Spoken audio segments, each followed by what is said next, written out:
पहली किरण जैसे ही फल्गु नदी पर पड़ी, गया की धरती सुनहरी चमक से भर उठी।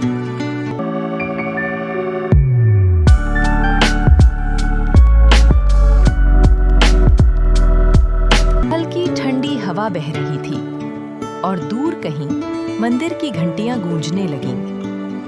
हरि ओम विष्णु।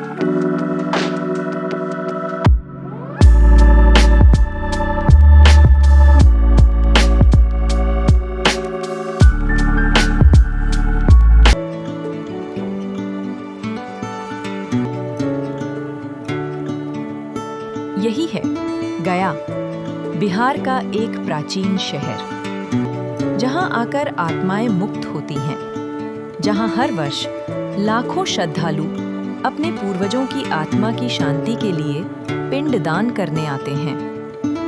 ये वही भूमि है जिसका उल्लेख रामायण, महाभारत और पुराणों तक में मिलता है।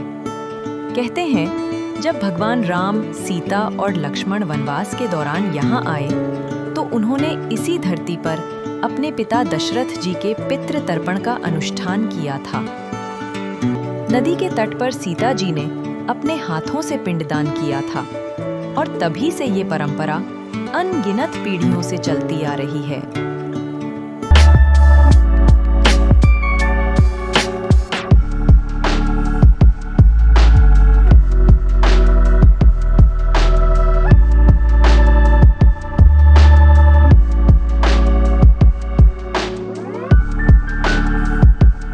ये परंपरा अनगिनत पीढ़ियों से चलती आ रही है। गया में सबसे पवित्र स्थल है विष्णुपद मंदिर। ये मंदिर उस स्थान पर बना है जहां भगवान विष्णु ने गयासुर राक्षस को अपने पैर से दबाया था। कहते हैं गयासुर इतना बड़ा भक्त था कि भगवान ने उसे वरदान दिया कि उसकी देह पर बने मंदिर में जो भी पिंडदान करेगा उसे मोक्ष की प्राप्ति होगी।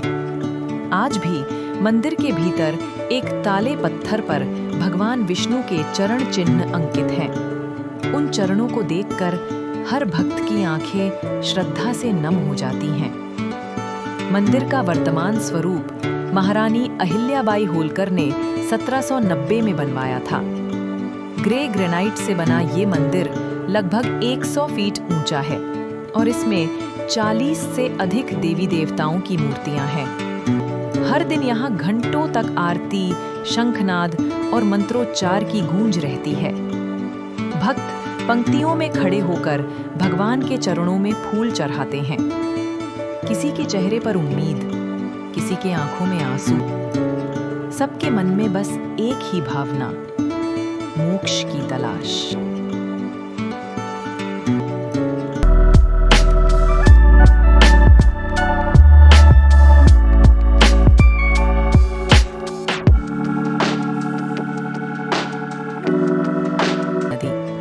लेकिन ये नदी थोड़ी रहस्यमयी है। कहते हैं ज्यादातर समय ये सूखी दिखाई देती है, पर रेत के नीचे इसका जल बहता रहता है।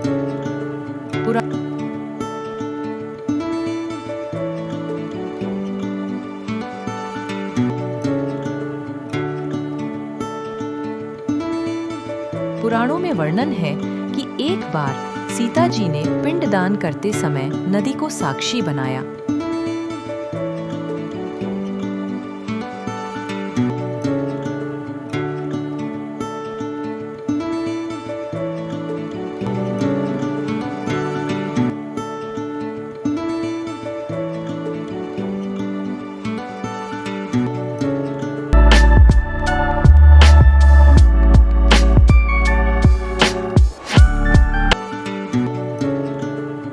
लेकिन नदी ने झूठ कहा, इसलिए सीता ने उसे शाप दिया कि तू हमेशा सूखी रह।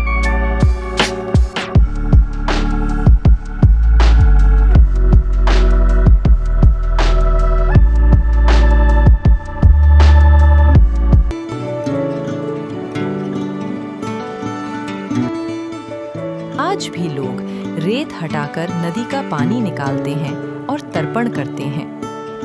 हर साल पितृ पक्ष के दौरान जब गया में पिंडदान का मेला लगता है तो पूरे पूरा शहर श्रद्धा में डूब जाता है। देश विदेश से लाखों लोग यहाँ पहुँचते हैं, कंधे पर थाली, हाथ में तिल, कुश और जल लेकर। वे अपने पितरों को याद करते हैं और उनके नाम से पिंड अर्पित करते हैं। वातावरण में मंत्रों की गूंज होती है, स्वधा नमः, पितृदेवाय नमः, और हवा में वो अद्भुत शांति महसूस होती है जो शायद सिर्फ इस धरती पर ही मिल सकती है।